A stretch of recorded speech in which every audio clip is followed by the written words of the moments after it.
మీ జీఐఈటీ ఇప్పుడు జీజీయూగా మారింది. 2000కు పైగా ప్లేస్మెంట్స్, ఐపీఎం, కేపీఎంజీ వంటి సంస్థలతో ఇంటిగ్రేటెడ్ కోర్సులు. యూపీఎస్సీ కోచింగ్, అడ్మిషన్లు ఓపెన్. ప్రస్తుతం మనతో పాటు లైవ్ కాల్ అందుబాటులో ఉన్నారు సాదినేని యామిని శర్మ గారు. ఆవిడ బీజేపీ స్పోక్స్ పర్సన్ గా ఉన్నారు. మనందరికీ తెలిసిన విషయమే. ఒక్కసారి ఈ కాకినాడలో జరిగినటువంటి ఇన్సిడెంట్ మీద ఆమె ఒపీనియన్ ఏంటో చూద్దాం. ఎందుకంటే చాలా మంది అంటున్నారు ఇది లవ్ జిహాద్ అని చెప్పేసి. సౌజన్య విషయం మనందరికీ తెలుసు. ఆమె ఎంత బాధపడుతూ ఏడుస్తూ చివరి లేఖ అంటూ రాసి సూసైడ్ చేసుకున్నారు. దీని మీద యామిని గారితో మాట్లాడదాం. యామిని గారు నమస్తే అండి. నమస్కారం అండి. ఎలా చూడాలండి ఈ ఇన్సిడెంట్ ని? చాలా మంది ఇది లవ్ జిహాద్ ఖచ్చితంగా. ఎందుకంటే అతను పదే పదే ఆ కొడుకుని, ఎవరైతే ఆమె కొడుకున్నాడో ఆ బాబుని టెర్రరిస్టులకు అమ్మేస్తా అంటున్నాడంటే ఇది వేరే లింక్స్ ఏవో ఉన్నాయి, టెర్రరిస్టుల వరకు లింక్స్ ఉన్నాయి అని మాట్లాడుతున్నారు. ఈ రోజు ఏవో సోషల్ మీడియాలో వైసీపీ తోటి ఉన్నటువంటి ఫొటోస్ కూడా రిలీజ్ అయ్యాయి. మరి అసలు ఇది ఏంటి? ఎవరు అసలు అతని మీద గట్టిగా ఎందుకు చర్యలు తీసుకోలేకపోతున్నారు? ఇన్ని రోజుల నుంచి ఆమె ఎందుకు పాపం అంత భయపడింది? చాలా మంది ఎమ్మెల్యేలతో కూడా పరిచయం ఉంది అని చెప్తున్నారు. అసలు ఇవన్నీ నిజమేనా? సూసైడ్ నోట్ ప్రకారము వారి తండ్రి కూడా ఇంకొక సెపరేట్ సూసైడ్ నోట్ రాశారు వాళ్ళు. ఈ నోట్స్ ప్రకారం మనం చూస్తే గనక నిజంగా అత్యంత బాధాకరమైనటువంటి విషయము. ఒక కుటుంబం మొత్తం కూడా ఇలా గోదావరి నదిలోకి, అంటే 10 సంవత్సరాల చిన్న పిల్లాడిని కూడా చంపుకునేంత ఒక తల్లి ముందుకు స్టెప్ వేసిందని అంటే ఎంతటి నరకాన్ని అనుభవించి ఉంటుందో మనందరికి అర్థం చేసుకోవచ్చు. సహజంగా తను చనిపోయినా తన పిల్లలు బతకాలి అని చెప్పని కోరుకుంటుంది ఏ తల్లి అయినా. కానీ ఇటు ఎంతటి నరకాన్ని 2 సంవత్సరాల నుంచి దాదాపుగా ఆవిడ ప్రతి రోజు కూడా భౌతిక దాడికి గురైంది. అలానే హెరాస్మెంట్, ఎక్స్టార్షన్, ఇది మాత్రమే కాకుండా బ్లాక్ మెయిల్, ప్రాపర్టీ గ్రాబింగ్, అంటే వాళ్ళ ఆస్తులను కూడా రాయించుకొని ఆవిడ చాలా స్పష్టంగా చెప్పడం జరిగింది. నా కార్లు, నా బ్యాంక్ బ్యాలెన్స్లు, మా నాన్నగారి బ్యాంక్ బ్యాలెన్స్లు ఇవన్నీ అతని దగ్గరే ఉన్నాయి. ప్రతిరోజు కూడా హింసించేవాడు. సైట్ పేపర్లు అన్ని ఇంటి పేపర్ల దగ్గర నుంచి ఆస్తులన్నీ తీసుకున్నాడు. నన్ను బ్లాక్ మెయిల్ చేశాడు. ఇస్లాంలోకి బలవంతంగా మతం మారమని చెప్పని ప్రతిరోజు నన్ను ఇబ్బంది పెట్టేవాడు. నేను ఇంకా ఈ దెబ్బలు తాళలేకపోతున్నాను. కడుపులో తన్నాడు. నాకు వారమైన దెబ్బలు ఇంకా నయం అవడం లేదు. నా కళ్ళ ముందే నా కొడుకుని చంపేస్తాను, టెర్రరిస్టులకు ఇచ్చేస్తాను అని చెప్పని అతను అలాగా నన్ను ఫోర్స్ చేయడం అనేది, ఒక మహిళ నిజంగా అంటే వివాహిత మహిళ తను ఏదో తను ఉన్నటువంటి మానసిక స్థితి అనుకోండి, తన కుటుంబ పరిస్థితి అనుకోండి, ఏదో రకం కొడుకుని పాపం చదివి అతనికి రైఫిల్ షూటింగ్ నేర్పిద్దామని తీసుకుని వెళ్తే కోచ్ రూపంలో ఉన్న ఇతను ఈవిడకు ఉన్నటువంటి బలహీనతలు అనుకోండి, లేదా కుటుంబానికి సంబంధించినటువంటి కొన్ని వ్యక్తిగత అంశాలు తెలుసుకుని ఆ తర్వాత ఈవిని బ్లాక్ మెయిల్ చేస్తూ ఈ విధంగా ఒక కుటుంబం మొత్తము చనిపోవడానికి కారణమయ్యాడు. పైగా నిన్న పోలీసులు తీసుకొచ్చిన ఇంట్రాగేషన్ చేస్తున్నప్పుడు అతను ఇవన్నీ కన్ఫ్యూజ్ చేశాడు. అంటే ఒప్పుకున్నాడు. అవును నేను కొట్టాను, అవును నేను మారమని చెప్పాను, లేదంటే నేను ఆవిడని ఇట్లా ఎందుకు కొడుకుని బెదిరించావు అని అంటే వాడిని అదుపులో పెట్టడం కోసం, నా మాట వినడం కోసం అని నేను ఆ కొడుకుని చంపేస్తానని బెదిరించానని కూడా అతను ఒప్పుకున్నాడు. సో ఇదంతా కూడా మనం చూస్తుంటే ఇది కేవలము ఏదో ఒక అంటే ఇద్దరు వ్యక్తుల మధ్యలో జరిగినటువంటిది అనే అంశంలాగా కాకుండా ఇందులో బలవంతపు మత మార్పిడి కూడా. అందుకే పెద్ద ఎత్తున మన కాకినాడలో కాషాయ దళము వేలాది మంది రోడ్ల మీదకి వచ్చారు. అలానే బీజేపీ కూడా ప్రతి జిల్లా కలెక్టర్ కి, ఎస్పీకి వినతి పత్రం ఇవ్వడం జరిగింది. పోలీసులు అఫ్ కోర్స్ వాళ్ళు వెంటనే స్పందించారు. 10 టీంలను పెట్టారు. ఎక్కడో మీరట్లో వెళ్లి పట్టుకొని వచ్చారు.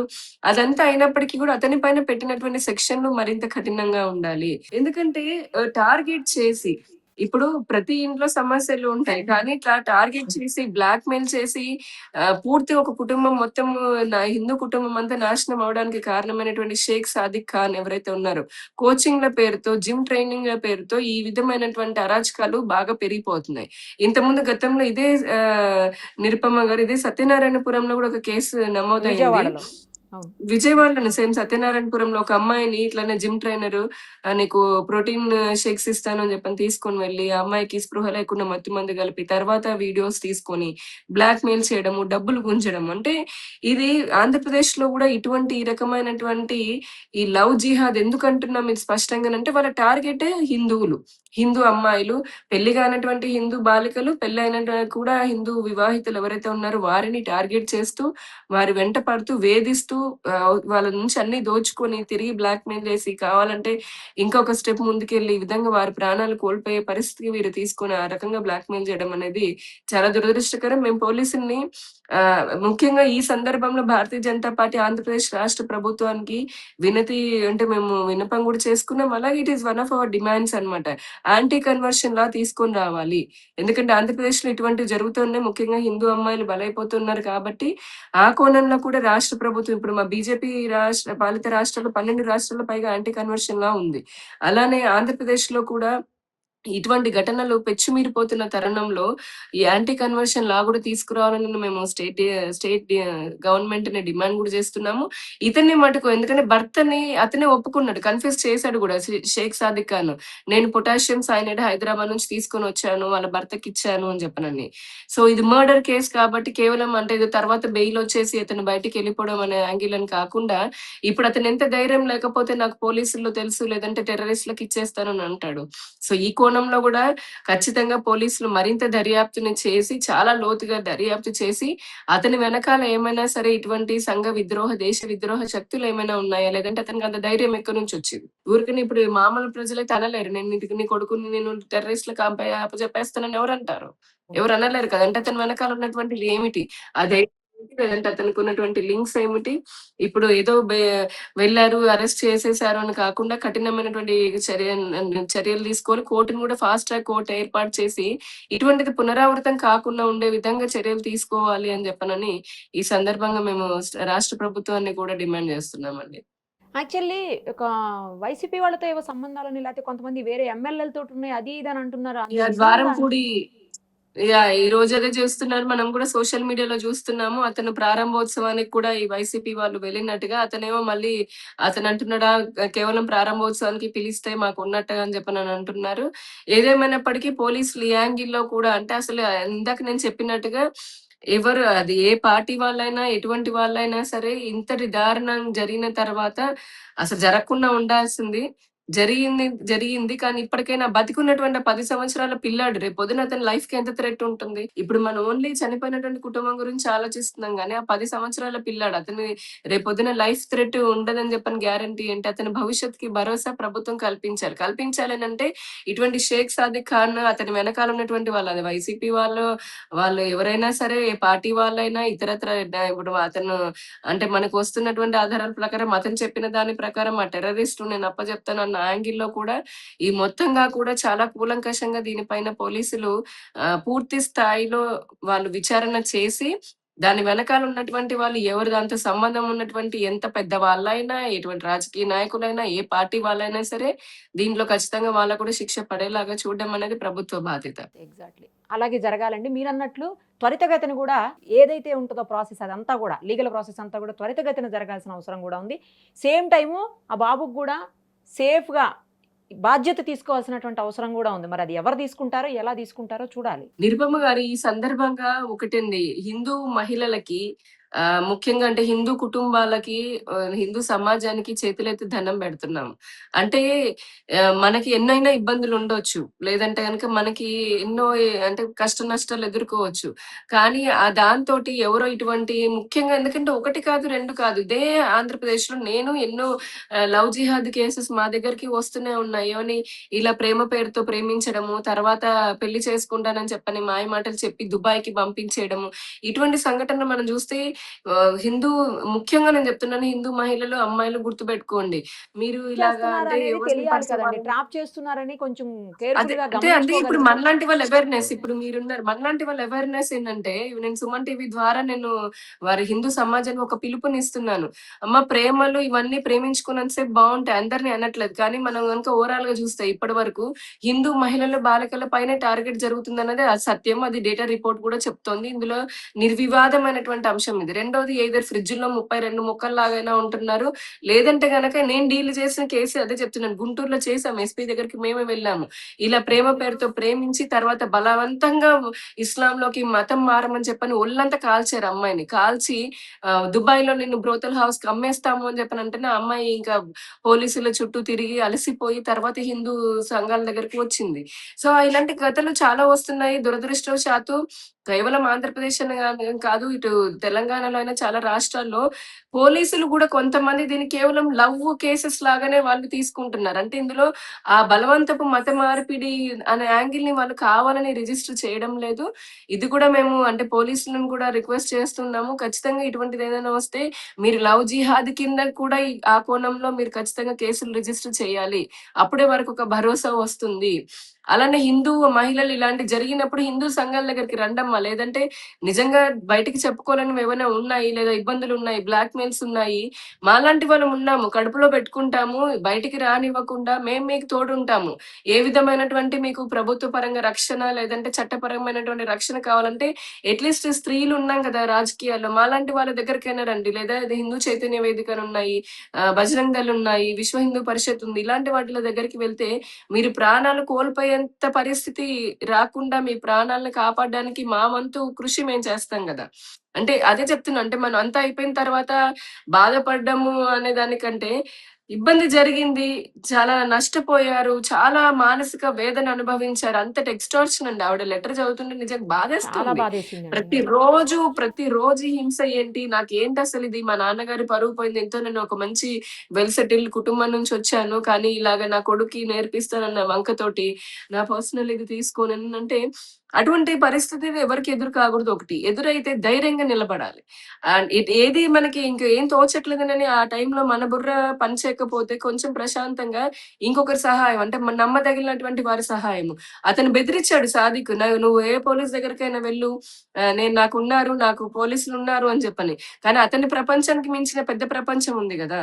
అదే చెప్తున్నాను. కరెక్ట్. అంటే కరెక్ట్. కొంచెం మా ఎవరైనా మాలాంటి వాళ్ళు మేము ఓపెన్‌గా చెప్తున్నాం ఇప్పుడు. మాలాంటి వాళ్ళ దగ్గరికి రండి. బయటికేమి రాకుండా మీ పరువుకి లేదంటే మీ కుటుంబానికి ఇబ్బందులు కలగకుండా మీ ప్రాణాలకి రక్షణ చేసేటటువంటి బాధ్యత మాది. మేము పోరాడతాం.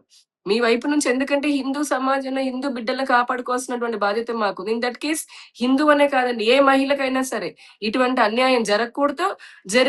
జరిగితే పోరాడడానికి మేమున్నాం. నిరుపమ గారు మీ ద్వారా ఒకటే డైరెక్ట్ ఇప్పుడు సందర్భం వచ్చింది కాబట్టి అడుగుతున్నానండి. ఆ కోవా బన్ ఉంది గదా! కోవా బన్ రూ. 10 కోవా బన్ విషయంలో నోరు తెరిచినటువంటి సో కాల్డ్ ఏమంటారు సెలబ్రిటీలందరూ వచ్చి తమ మానవతావాదాన్ని చెక్కుల రూపంలోను, ఇంకా వీడియో మెసేజ్‌ల రూపంలోను ఇండిపెండెంట్ జర్నలిస్ట్‌లు ఇంకేంటండి ప్రపంచంలో భూమండలం పగిలిపోయింది, విరిగిపోయింది అన్నంతగా పెద్ద మానవతావాదం వెల్లి విరిసింది గదా! మహిళా సంఘాలు అందరూ కూడా ఎన్నెన్నో మాట్లాడారు గదా! ఇప్పుడున్నటువంటి అసలు ఇంత పెద్ద అన్యాయం జరిగితే ఒక కుటుంబం అంతా నాశనం అయిపోతే ఎందుకండి ఒక్క మహిళా సంఘం వాళ్ళు గూడా మాట్లాడట్లేదు. ఇప్పుడెందుకండి ఒక్క మానవ సంఘం వాళ్ళు గూడా మాట్లాడట్లేదు. ఇప్పుడెక్కడికెళ్ళిపోయారు ఈ సో కాల్డ్ ఇండిపెండెంట్ జర్నలిస్ట్‌లందరూ? ఇప్పుడెక్కడికెళ్ళిపోయారు ఈ సో కాల్డ్ సెలబ్రిటీలందరూ? మీకు హిందూ కుటుంబానికి జరిగిన నష్టం నష్టంలా కనిపించట్లేదా? ఒక హిందూ స్త్రీకి జరిగినటువంటి నష్టం మీకు నష్టంలా కనిపించట్లేదా? మీకు వేరే మతాల వాళ్ళకి జరిగితేనే మీకు అందుట్లో మీకు ఏమంటారు మానవతావాదం పెల్లుబికి బయటకొచ్చేస్తుందా? ఈ కుటుంబం అసలు మీకు కనీసం మానవతా దృష్టిలో గూడా మీరెందుకు ఎవరు సమాజం స్పందించడం లేదు? ఎందుకు హిందువులు మాత్రమే దీనిపైన స్పందించాలి? మిగతా సమాజం వాళ్ళకి ఈ కుటుంబము వీళ్ళు మనుషుల్లా గూడా కనిపించట్లేదా?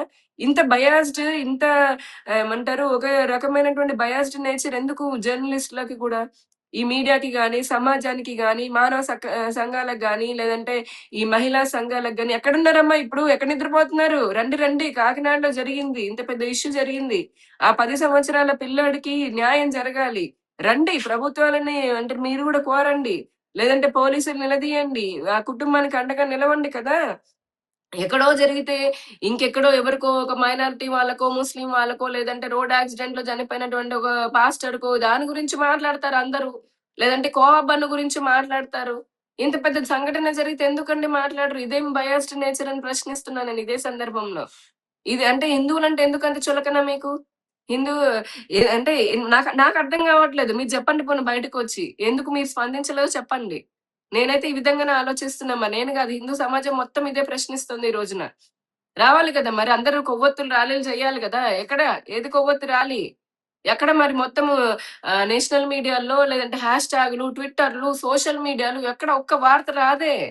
ఎందుకు మరి ఈ సో కాల్డ్ ఇదంతా డీప్ స్టేట్ వాళ్ళు ఉంటారు కదా! మరి వాళ్ళు ప్రతిదానికి స్పందిస్తాం అంటారు గదా! స్పందించండి. జరిగిపోయినటువంటి నష్టం ఉంటాంది గదా! మరి. ఎందుకు మేము మాత్రమే దీన్ని భుజానేసుకోవాలనంటే మేమేసుకుంటాం. ఎందుకంటే ఈ సమాజానికి సంబంధించింది, ఒక కుటుంబానికి సంబంధించింది, పైగా హిందూ కుటుంబానికి సంబంధించింది. సంబంధించింది. హిందువులనే కాదు ఎవరికి వచ్చినా మేము మేము అదే ఆశిస్తున్నాం అవతల వాళ్ళ నుంచి కూడా. సమాధానం చెప్పండి. ముఖ్యంగా యాహ్! ఆ బాబుకి న్యాయం జరగాలండి. అదే ఇప్పుడు ఇంపార్టెంట్. బాలల హక్కులు అని చెప్పని మాట్లాడేటటువంటి వాళ్ళు బాలల హక్కు ఇప్పుడేమైపోయాడు 10 సంవత్సరాల పిల్లాడండి. తల్లి లేదు ఇప్పుడు తల్లి మరణించింది. తాతయ్య మరణించాడు. అమ్మమ్మ మరణించింది. తండ్రి ముందే లేడు. మరణించాడు. తల్లిని హత్య చేశారు. ఇప్పుడు కేవలం నాయనమ్మ ఏమంటారు వాళ్ళ తాతయ్య దగ్గర అని చెప్పానని. అంటే మొత్తం కుటుంబాన్నంతా తన ప్రేమగా చూసుకునేటటువంటి కుటుంబాన్నంతా గూడా అతను కోల్పోయాడు. పైగా అతని ప్రాణాలకి రక్షణ లేదు. మరి బాలల చట్టం గూడా ఉంటుంది కదా! అతని లైఫ్‌కి ఎలాంటి సెక్యూరిటీ ఇస్తారిప్పుడు? ఎవరంటగా నిలబడతారు? అది గూడా పెద్ద ప్రశ్ననే కదా! సో, ఊరకనే ఏదో అంటే వాళ్ళకి నచ్చిన వాళ్ళకి లేదంటే వాళ్ళ అప్పీజ్‌మెంట్ కోసం అని చెప్పని ఏదో సంఘటన జరిగితే దాన్ని వాళ్ళకి నచ్చిన దాని కోసం అని చెప్పని మాట్లాడడం గాదు. నిజంగా సమాజ సేవలో ఉన్నాము, సమాజం పట్ల మాకు బాధ్యత ఉంది అని అనుకునే వాళ్ళందరూ ఇటువంటి దానికి కూడా మాట్లాడాలి.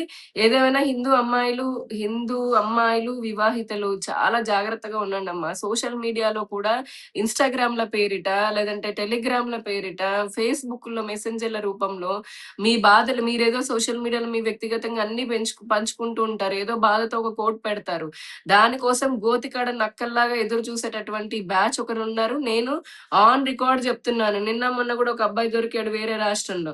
ఆ అబ్బాయిని అడుగుతూ ఉంటే వాళ్ళు చెప్తున్నారు 30,000 ఇస్తారు, 50,000 ఇస్తారు. కేవలం హిందూ అమ్మాయిని ట్రాప్ చేసి వాళ్ళని ఇలాగా నాశనం చేస్తే డబ్బులు తీసుకుంటున్నారని చెప్పని ఒక వర్గం ఒక పని చేస్తుంది ఒక గ్రూపు. దయచేసి మీరు అటువంటి ట్రాప్‌లో పడకండి. మీకేదైనా బాధ కుటుంబానికి మించినటువంటి స్నేహితులు ఎవరు ఉండరు. మీరు ఎవరో ముక్కు, మొహం తెలియనటువంటి వాళ్ళతో పరిచయాలు పెంచుకొని, ఇంకేదో ప్రేమ పేరుతోటో, లేదంటే సహాయం కోసమనో, మీకు స్వాంతన కోసమనో మీ జీవితాలను నాశనం చేసుకోకండి. దయచేసి ఇది అర్థం జేసుకోండి. జీవితం అనేది ఒకటే ఉంటుంది.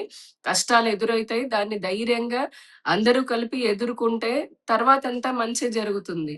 లేకపోతే గనక అర్ధాంతరంగా ముక్కుపచ్చల ఆడపిల్లలారా మీ జీవితాలు మిమ్మల్ని కన్న తల్లిదండ్రులు, మీ కుటుంబాలది వాళ్ళ వాళ్ళ ఘోష మామూలుగా ఉండదసలు. అది కూడా అర్థం జేసుకోవాలి. వీళ్ళు చనిపోతారు ఒకటి ఎంతో బాధపడి. ఆ కుటుంబాల పరిస్థితి ఏంటి? అల్లారు ముద్దుగా పెంచుకుంటున్నటువంటి కుటుంబాల పరిస్థితి ఏమైపోతుంది? ఇది గూడా దృష్టిలో పెట్టుకోండమ్మా. చాలా జాగ్రత్తగా ఉండండి. సమాజంలో ప్రభుత్వ పరంగా ఎన్నో చట్టాలున్నాయి. బిఎన్ఎస్ చట్టాలనుకోండి, రకరకాల చట్టాలున్నాయి. ఎంతో స్పందన కూడా ఉంది ప్రభుత్వాల పరంగా గూడా కానీ ఇది సామాజిక అంశము. సామాజిక అంశం అన్నప్పుడు మనం కూడా చాలా ఆలోచన చేయాలి. చాలా విచక్షణను కలిగి ఉండాలి. కొంచెం ఏది పడితే అది ఎవరితోని పడితే వాళ్ళని నమ్మకుండా ఉండే పరిస్థితి అర్థం చేసుకోవాలి. మనం గూడా అలవాటు చేసుకోవాలి. రైట్ అండి. Thank you. Thank you so much. Thank you.